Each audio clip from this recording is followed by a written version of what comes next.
Bismillahirrahmanirrahim. Assalamu alaikum. Hope you all are fit and fine. Welcome to online classes. Today we will discuss about chapter number 5 named as a vectors. In today's lecture we will discuss about three topics. Number first scalars, number second vectors, number third representation of vector. Chapter number 5 vectors. Before going to discuss about the vectors, we first define a topic which is named as a physical quantities. Physical quantities are simply defined as those quantities which can easily be measured. Such quantities are called as a physical quantities. Physical quantities उन quantities को हम कहते हैं जिनको बआसानी नापा जा सके या जिनकी बआसानी हो सके, ऐसे क्वांटिटीज को हम नाम देंगे फिजिकल क्वांटिटीज। फिजिकल क्वांटिटीज के वैसे तो दो कैटेगरीज हैं, एक फंडामेंटल, एक ड्राइव्ड। लेकिन अगेन यहाँ फिजिकल क्वांटिटीज को हमने दो और कैटेगरीज के अंदर डिवाइड किया हुआ है, जिसमें से एक स्केलर्स और दूसरे वेक्टर्स। अभी स्केलर्स और वेक्टर्स फिजिकल क्वांटिटी से ली गई हैं, जिनसे हम ये समझ सकते हैं कि चाहे स्केलर्स या वेक्टर्स, इन दोनों को हम बआसानी मेजर कर सकते हैं या ये दोनों चीज़ें बआसानी नापी जा सकती हैं। तो सबसे पहले हम डिस्कस करेंगे कि स्केलर्स क्या हैं। Scalars are those physical quantities which has only magnitude with appropriate use are called as a scalar. Scalar वो physical quantities हैं जिनके पास सिर्फ और सिर्फ मैग्नीट्यूड हो और उसके साथ कोई यूनिट, ऐसे फिजिकल क्वांटिटीज को हम नाम देंगे स्केलर। और स्केलर को हम बेतरफी मिकदार कहते हैं, जिसका मतलब कि उसके अंदर किसी भी तरह का कोई भी डायरेक्शन यूज ना किया जाए, ऐसे क्वांटिटीज को हम नाम देंगे स्केलर। अभी स्केलर को रिप्रेजेंट करने के लिए, स्केलर्स को पहचानने के लिए किसी भी फिजिकल क्वांटिटीज के अंदर हम ये दो चीजें देखेंगे। Number first magnitude. Magnitude means quantity, मिकदार। Again magnitude is always expressed in numbers. Quantity क्या है? मिकदार। मिकदार किस चीज का? जैसे कि आप लोगों को टर्म मास के मुतालिक पता होगा। मास क्या है?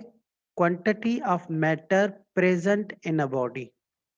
किसी भी जिस्म के अंदर, किसी भी बॉडी के अंदर जो मादे की मिकदार मौजूद हो, उसको हम मास कहते हैं। उस मास को लिखने के लिए, उस मास को जाहिर करने के लिए हम हमेशा कुछ कांस्टेंट नंबर्स यूज करते हैं। अगेन नंबर, क्वांटिटी और magnitude, these three words are similar, और ये तीनों वर्ड्स किसी भी बॉडी के अंदर मौजूद है, उसके अंदर जो मास है वो उसको रिप्रेजेंट करेंगे। तो मैग्नीट्यूड क्वांटिटी या नंबर्स के अंदर रिप्रेजेंट की जाती है। सेकंड जो हम स्केलर्स के अंदर देखेंगे वो है हमारे पास एप्रोप्रिएट यूनिट्स। अभी एप्रोप्रिएट यूनिट से क्या मुराद कि जब भी फिजिकल क्वांटिटीज हो, चाहे वो फंडामेंटल हो चाहे वो ड्राइव्ड हो, उनको मेजर करने के लिए, उनको एक्सप्रेस करने के लिए, उनको जाहिर करने के लिए हमें कुछ यूनिट्स की जरूरत पड़ती है। जैसे कि फंडामेंटल की कुछ यूनिट्स, मास का किलोग्राम, लेंथ का मीटर और टाइम का सेकंड। अभी किलोग्राम मीटर और सेकंड, ये फंडामेंटल यूनिट्स हैं। इन यूनिट्स के बुनियाद पे हम उन फिजिकल क्वांटिटीज को मेजर कर सकते हैं। तो वैसे ही स्केलर्स भी फिजिकल क्वांटिटीज कहलाती हैं। तो इनको भी मेजर करने के लिए हमारे पास कुछ यूनिट्स की जरूरत होती है। तो जिस भी फिजिकल क्वांटिटीज के पास मैग्नीट्यूड और यूनिट आ जाए, ऐसे फिजिकल क्वांटिटीज को हम नाम देंगे scalars. Now for example, mass, distance, speed, work, power, and energy. These all are examples of scalar. Now, all these examples only contain magnitude with certain units. For example, the unit of mass is kilogram, unit of temperature is centigrade or Celsius, unit of distance is meter, speed meter per second, work joule, power watt और energy joule. तो अभी इन quantities को जब भी express किया जाए, जब भी मेजर किया जाए, तो इनके अंदर हमेशा हमें दो चीजें दरकार होती हैं। Number first is magnitude, while number second is unit. For example, if I write here m is equal to 10 kg, किसी भी क्वांटिटी के अगर मास को हम मेजर करें, let suppose we are going to purchase the 10 kg of sugar. Now here the 10 is a number which represent the magnitude of that physical quantity, while kg is its unit. अभी जिन भी physical quantities के अंदर ये दो चीजें देखें, magnitude और unit, उन फिजिकल क्वांटिटीज को हम नाम देंगे स्केलर्स। अभी इन क्वांटिटीज को मेजर करने के लिए हमें किसी भी चीज की किसी भी तरह का कोई भी डायरेक्शन नहीं करना पड़ा, तो इसलिए उन क्वांटिटीज को हम स्केलर्स कहेंगे। Now few information about the scalars, कि scalars are added, subtracted, multiplied, divided by a rule which is named as a arithmetic or algebraic rule. कि स्केलर्स की हम एडिशन भी कर सकते हैं, मल्टीप्लिकेशन भी कर सकते हैं, डिवीजन भी कर सकते हैं और सब्ट्रैक्शन भी कर सकते हैं। और ये तभी मुमकिन है जब हमारे पास एक रूल होगा, जिस रूल का नाम है अर्थमेटिक और अलजेब्रिक रूल। इस रूल के अंदर हम 4 बेसिक मैथमेटिक्स के ऑपरेशंस लेते हैं, जिसमें एडिशन, सब्ट्रैक्शन, मल्टीप्लिकेशन और डिवीजन आ जाती है। लेकिन एक चीज ध्यान में रखें कि स्केलर्स के ऊपर ये जितने भी ऑपरेशंस हैं, एडिशन की, सब्ट्रैक्शन, मल्टीप्लिकेशन और डिवीजन, ये तब उनके ऊपर वैलिड तब मुमकिन होगी जब उनके यूनिट सेम हो। अगर स्केलर्स के यूनिट डिफरेंट होंगी तो उनके अंदर ये प्रोसेस एडिशन का, सब्ट्रैक्शन का और मल्टीप्लिकेशन का मुमकिन नहीं होगा। जैसे कि हम दो जगह से मुख्तलिफ मिकदार के अंदर चीनी लेते हैं, जैसे कि एक शॉप के पास 5 किलोग्राम और दूसरे शॉप से 10 किलोग्राम। अभी जो क्वांटिटी हमने परचेज की वो मास थी, दोनों का जो यूनिट्स था वो सेम। अभी सेम यूनिट के बुनियाद पे हम इन दोनों को आसानी से ऐड कर सकते हैं, क्योंकि इनके यूनिट्स क्या हैं, सेम। तो जवाबन हमारे पास जो आंसर आएगा वो आएगा 15 kg। लेकिन अगर मैं कहूँ कि एक स्टूडेंट जो 10 किलोग्राम चीनी किसी भी शॉप से लेके आया और वो शॉप से वापसी के दरमियान उसने 100 मीटर मुफासला तय किया, अगर इसको हम ऐड करना चाहें तो ये पॉसिबल नहीं है। क्यों? क्योंकि दोनों के जो यूनिट्स हैं वो डिफरेंस हैं। तो डिफरेंट यूनिट के ऊपर स्केलर्स की ना एडिशन होगी, ना सब्ट्रैक्शन होगी, ना मल्टीप्लिकेशन। वो तब मुमकिन है जब उनके यूनिट्स सेम हों। उसके बाद स्केलर्स को हम किसी भी ऑर्डिनरी लेटर के साथ ज़ाहिर कर सकते हैं। ऑर्डिनरी लेटर से मुराद है जितने भी अल्फ़ाबेट्स हैं इंग्लिश अल्फ़ाबेट में, ए से लेकर ज़ेड तक हम कोई भी लेटर यूज़ कर सकते हैं उस वेक्टर को उस स्केलर्स को ज़ाहिर करने के लिए। Now the second thing is vectors. The vectors are simply those physical quantities which has magnitude as well as direction with appropriate units are called as a vector. Vectors को हम तरफी मिकदार भी कहते हैं कि वो physical जिनके अंदर मैग्नीट्यूड हो, डायरेक्शन हो और वो अपने साथ कोई भी यूनिट लें, ऐसे फिजिकल क्वांटिटीज को हम नाम देंगे वेक्टर्स। वेक्टर्स को कंप्लीटली जाहिर करने के लिए, उसको कंप्लीटली किसी भी बॉडी के अंदर देखने के लिए हम तीन चीजें देखते हैं। Number first is magnitude, which always expressed in quantity numbers and which also shows the quantity.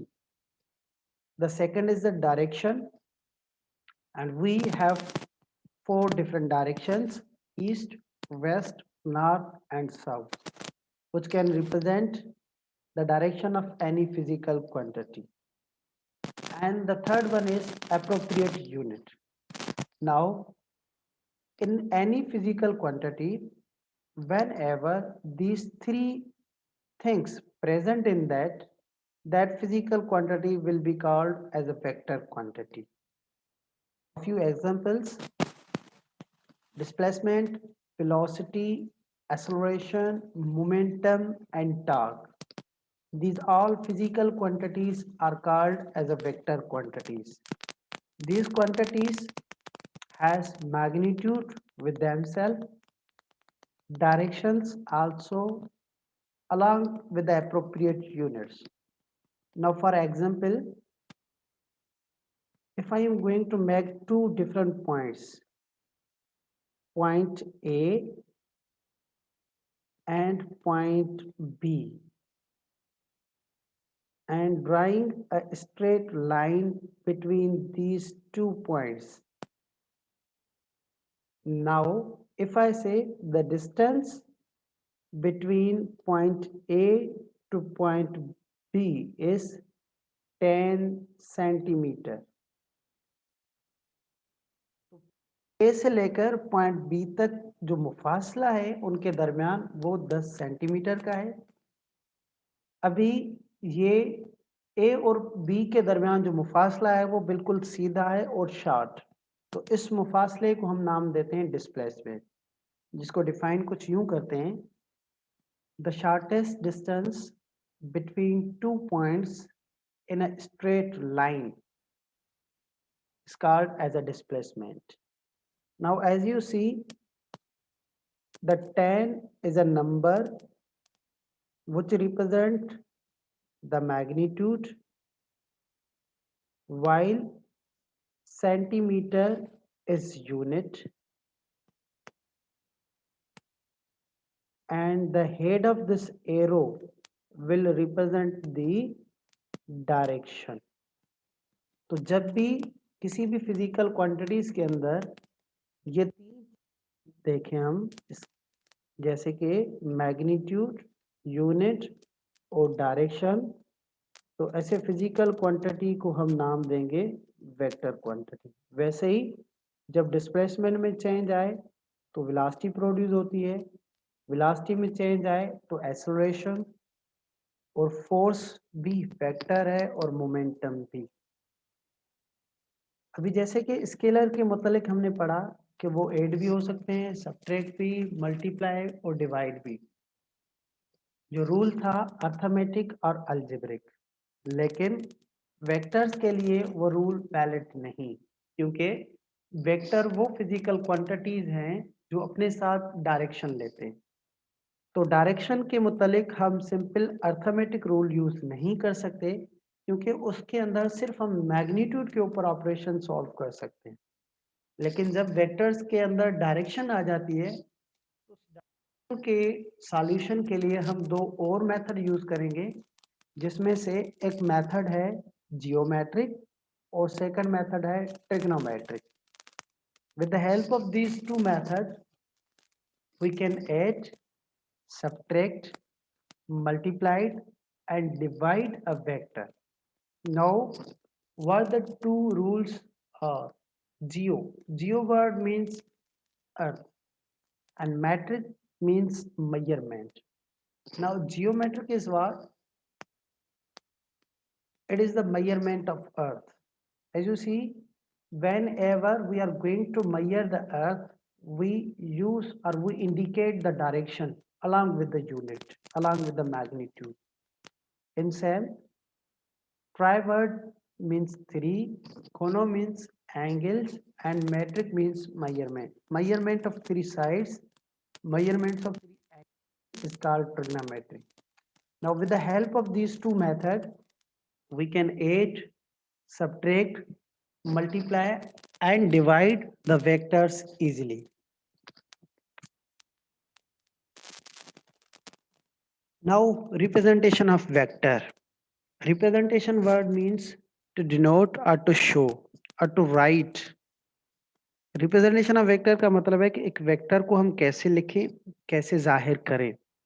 तो here are two different methods through which we can represent a vector. Number first is symbolic method. Number second is graphical method. Now, in symbolic method, a vector is represented by bold-faced letter having an arrow over it, and the magnitude of vector is represented by placing that letter in between two modulus. Symbolic method के अंदर हम vector को जाहिर करते हैं एक bold face letter से. अभी बोल्ड फेस लेटर भी एक ऑर्डिनरी लेटर है, लेकिन उसको हम दो बार लिख लेते हैं. मीन्स कि एक मर्तबा लिख लिया, उसके ऊपर दोबारा से लिख लें तो वो लेटर बोल्ड बन जाता है. और जैसे ही उसके ऊपर हम एरो देंगे तो वो एरो उस वेक्टर को रिप्रेजेंट करेगा. Now for example, letter A के ऊपर एरो, लेटर बी के ऊपर एरो और लेटर सी के ऊपर एरो. अब जैसे ही लेटर ए के ऊपर हम एरो देंगे तो वो लेटर नहीं रहेगा, दैट बिकम अ वेक्टर, जिसको हम रीड करेंगे vector A. Same vector B और वैसे ही वेक्टर सी. उसके बाद वेक्टर की मैग्नीट्यूड के लिए we will use two signs which is called as a modulus. Modulus is magnitude. These are two mathematical signs which are used to show the magnitude in any quantity. तो वही दो modulus use करके किसी भी letter को हम उन दोनों के दरमियान रखेंगे तो जो हमें उस वेक्टर का मैग्नीट्यूड बताएंगे. Vector magnitude of A, magnitude of B, and magnitude of C. After that, we have a graphical method. In this method, a vector can be represented by a directed line segment where the length of line shows magnitude and the head of arrow shows or indicate the direction. इस method के अंदर हम एक vector को एक line segment से show करते हैं. अभी लाइन सेगमेंट क्या है? एक एरो ही है हमारे पास जिसके अंदर हम वेक्टर प्रेजेंट करते हैं. As you see here in a diagram, a arrow is drawn that named as a line segment. अभी इस लाइन सेगमेंट के अंदर जो इस एरो की लंबाई है वो लंबाई बताएगी मैग्नीट्यूड को, और जो एरो का हेड है वो हेड इंडिकेट करेगा डायरेक्शन को. जैसे कि इस पॉइंट से लेकर इस पॉइंट तक, this will be called as a length of arrow which represent the magnitude of vector, while this head of arrow will indicate its direction. तो यहाँ आप जो भी फिजिकल क्वांटिटी लेना चाहें उसके अंदर यूनिट्स आ जाएगा अपने आप, क्योंकि फिजिकल क्वांटिटी को जाहिर करने के लिए हम हमेशा यूनिट्स लेते हैं. लेकिन मैग्नीट्यूड के लिए हम लेंगे, जबकि डायरेक्शन के लिए हम हेड ऑफ एरो लेंगे। सो this is all for today's lecture. Hope you all can understand it. अगर किसी को कोई भी सवाल कुछ भी पूछना चाहे तो you may ask by commenting. Thank you. Have a nice day.